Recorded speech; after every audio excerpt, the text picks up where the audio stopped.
So today's focus point is going over how there's a difference between love and attachment. And it's interesting because the difference is actually so fine in terms of our actual experience of it. Like intellectually, of course, we can turn around and just say, simply is you externalizing some need for love that you don't give yourself. Bang. There you go, that's the difference. You can leave now. But we all know, as we've got with different partners and had different dating / situations, clearly we're not getting the point. Why? Because not all of us needs to get the point, only a bit of us. And that love in of itself is a spiral. Like any fundamental pillar of learning within this curriculum of life. You know, we learn what abundance is in its own separate category. We learn about love constantly, like, oh yeah. You know, we learn about community. We realise that it all eventually is under the same umbrella on some level, but like, it's just how we can digest the complexity of all the information trying to reach us and our experiences. And yeah, love and attachment. Now, speaking from lived experience, I've had 4 distinct back-to-back romantic relationships from a very young age, from 11. So it's like from 11 right all the way through till almost 26.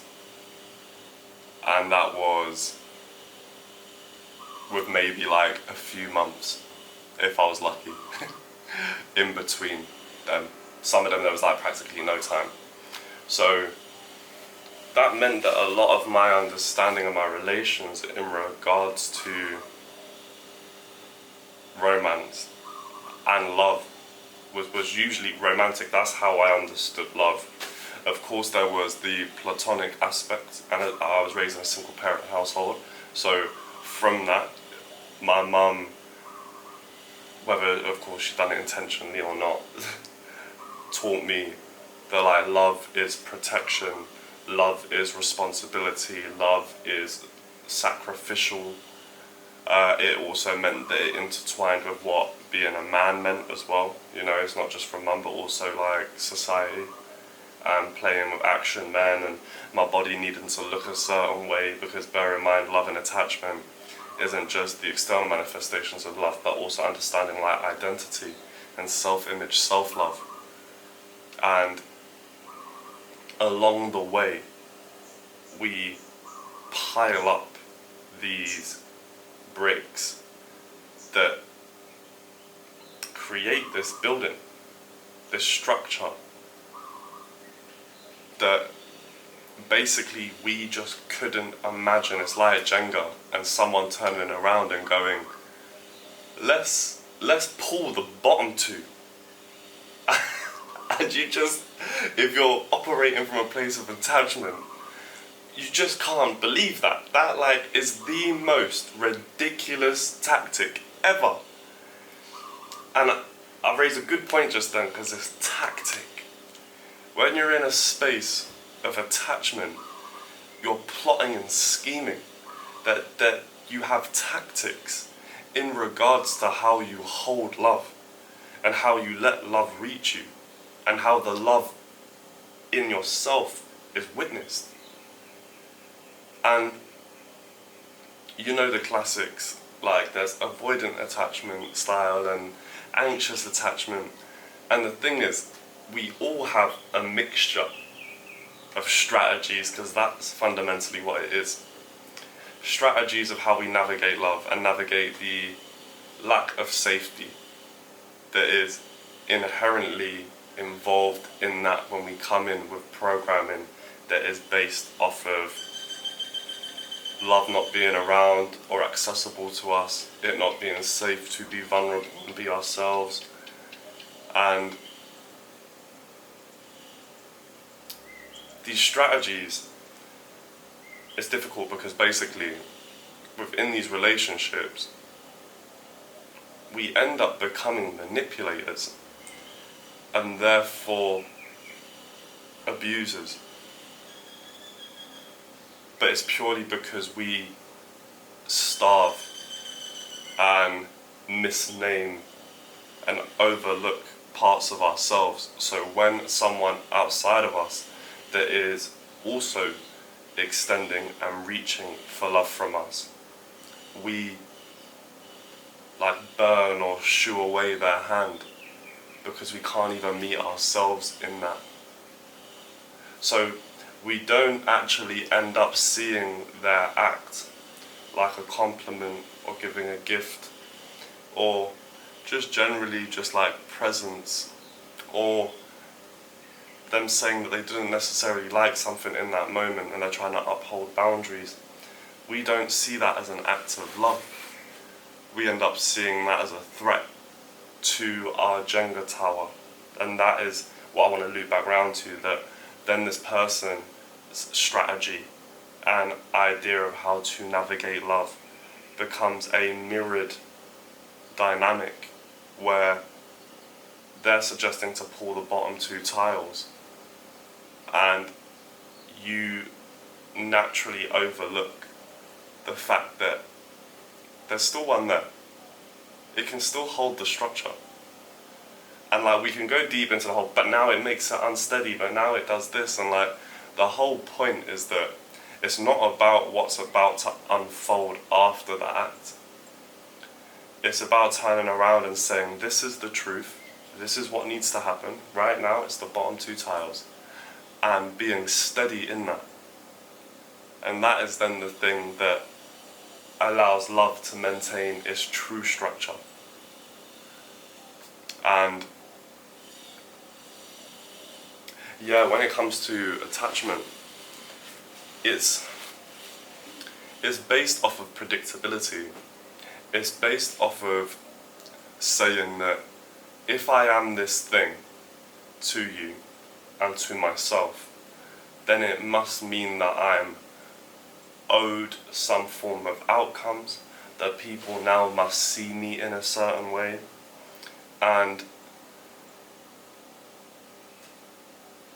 the trick, the catch-22, so to speak, is if you're just as attached to the future and your behaviors now and what it is that you're investing in now, it means not only does everything now become fixed, it becomes now you're in relation to another person or you're in relation to yourself and you're going, you best not move because you're going to fuck up this whole thing.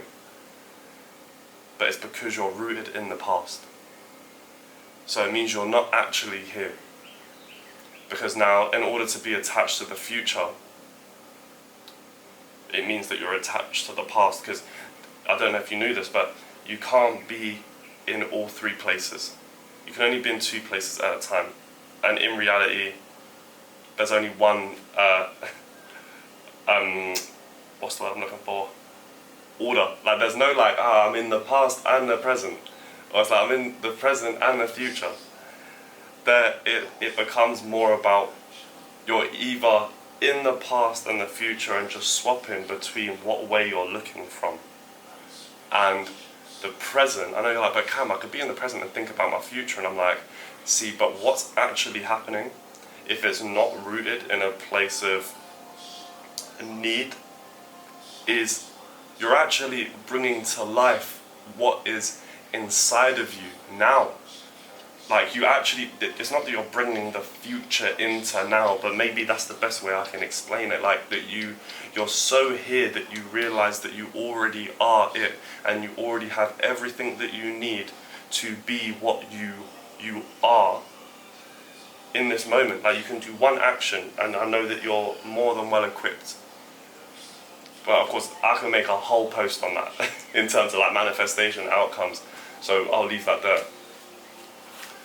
But love is something that is liberating, that is malleable, that allows space for curiosity.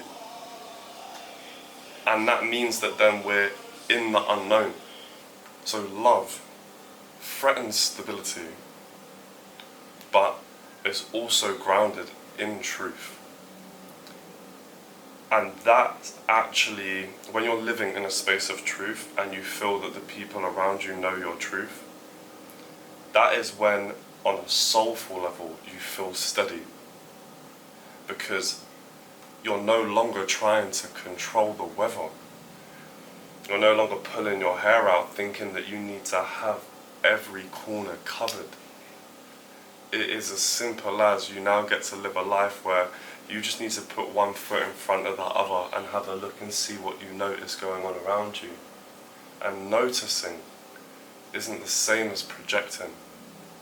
Because noticing is here, but attachment is bringing things that aren't necessarily here, like, your baggage, so to speak, and saying that the reason why that is there and like that is because of this.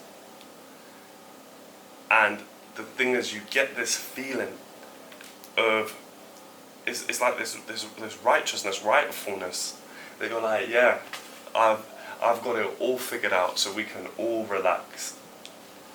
But then the only thing is, though, that for one, that isn't necessarily love. You don't feel love in that, in your rightness, because the thing is, most of the time you're worshipping the problem. So you end up being right about the things that you don't even want to happen. Pouring energy into a reality that isn't grounded in your highest good. Bearing in mind, though, your current ideas of your highest good is you just want to feel like you know what's going on. Because there was a time where things were uncertain and it cost you. Where you were ignorant on some level and it stung. And you were made to feel things that you now have decided are a part of your identity.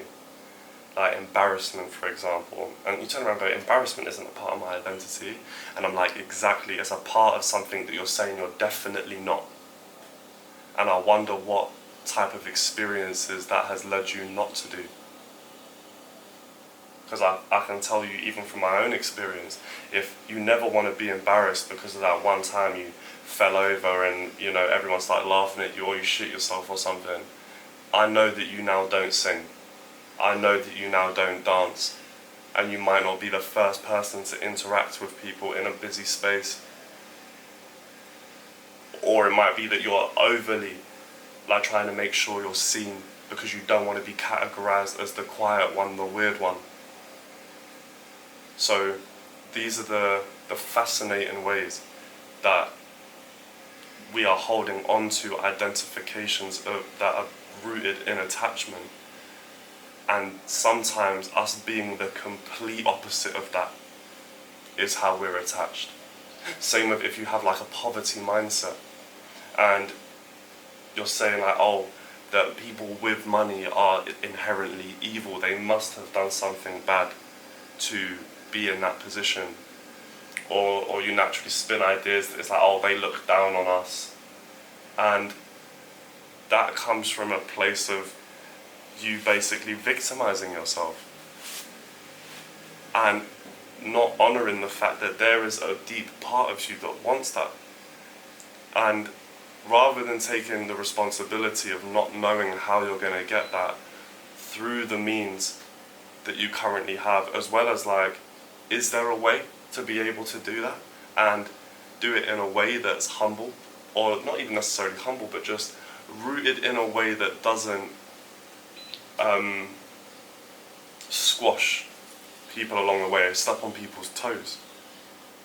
But what's happened is you've cut that potential journey off right at the starting point and just given away your power.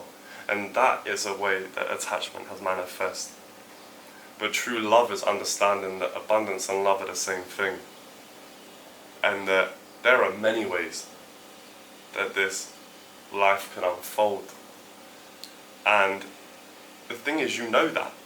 Because Look at how smart you are. Look at how well you've managed to curate this world quick time, in real time it feels like. You're like, oh, I've assessed all the dangers. I know exactly what's going on. But you'll start realizing that as you peel back each room that you've like delved deep into and overanalyzed, the story is usually the same. As love is abundant in its possibilities. And this is where, you know, when people say like, oh, you may have these amazing ideas of your dreams and what can happen, but if you let life surprise you, it will create a story that you couldn't have even begun to imagine. But you have to get out of your own way. And that's that whole letting go of the reins. And just noticing, trusting that in every millisecond, every moment, you'll be able to hear what your entire system in relation to the world is telling you for this moment.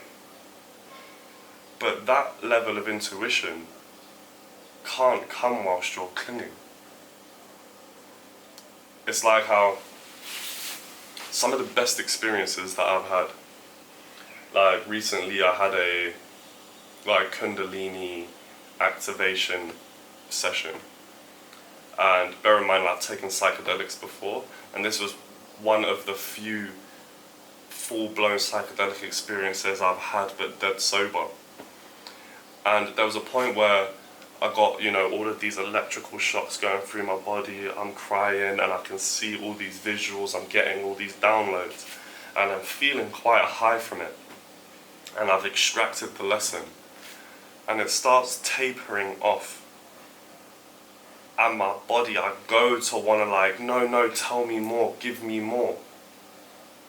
And then I'm like, oh no, I got everything I needed from that moment because I was so present in it, and it has passed, and that moment is over.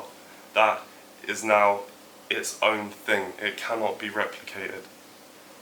And it's that desire for replication, for that to get that sensation again, to have that feeling of knowing clarity. That's, you know, the classic where people go, you know, I experienced God one time and I've been chasing that dragon ever since. And I think that encapsulates the essence of what I'm trying to say. You experience love the second you stop chasing, and then you experienced it and went, wow, that was incredible. What? I felt so expansive, so liberated, so abundant, everything was so possible. And then you go back to the whole like, alright, cool, let me get that, let me get there. And it happened from you not getting. It's like, you got. You didn't get it. So, honestly, I feel like I could actually speak about this forever, because I think about my romantic relationships and each one represented something a little bit different. The first one was attachment to being a man. I was 11 to 16, so it was like, wow, I've got this thing that like people like get much older adults have. It's like, wow, I've got a girlfriend. And then also it was like, you know, oh, I need to look after her to the point where if I'm dying, if I'm suffering, I can hold that. I believe that love was tolerance. And then the second one was then complete infatuation, like just romanticizing it beyond belief to the point where in my mind it felt like something you'd see in a movie, but of course we're operated in council estates. Which there's something very poetic in that, but to the point where it became abusive because I thought that the intensity of my internal experience is something that someone else is meant to completely understand and hold. And that was 16 to 18, and then 18 to 21 was then boundaryless, complete anarchy, soft, like to the point where she was super explosive and I just was timid and just like paying for everything, but not from a place of like, oh yeah, I'm the man, but just like huffing and puffing. Everything felt like a chore, and you know, she'd overstepped because I never even set the boundary in the first place, just smothered. And then the next one was rooted in mature understanding, but this is where I come to understand my avoidance. there's like, oh, when love is actually here, when love, at least at the time of how I understood it, is knocking and inviting me, oh, I just shy away.